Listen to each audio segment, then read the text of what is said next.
All right, time for that part of the show where it's as Jadeveon Clowney's world turns. I'm of the mindset we haven't heard him attached or taking another visit. And usually when you hear, the Browns are talking to Clowney, and it continues, there's usually something to that. Do you get the same sense? I do, and I just feel like neither side is necessarily in a rush right now. There's time, and if the Browns are comfortable with that injury, then they're set. They just kind of need to wait for that answer with Clowney. And if Clowney wants to wait to see how the draft plays out, to see if some other opportunity becomes available, that's fine. He's allowed to do that. But ultimately, yeah, I think if everybody's just sort of playing the waiting game, I don't think either side is in a rush on this, and I don't think either side has to be in a rush on this.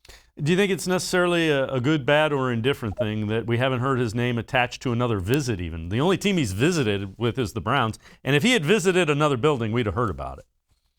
Yeah, I mean, I think it's a good thing for the Browns. I think it tells you that he was at least interested enough to, come out here and meet with the Browns, let them kind of get an idea of how he's coming back from that injury. And the fact that he hasn't sort of gone on a free agency tour is a good thing. I just think Clowney's kind of a quiet, private guy. I think the people in his camp are kind of the same way.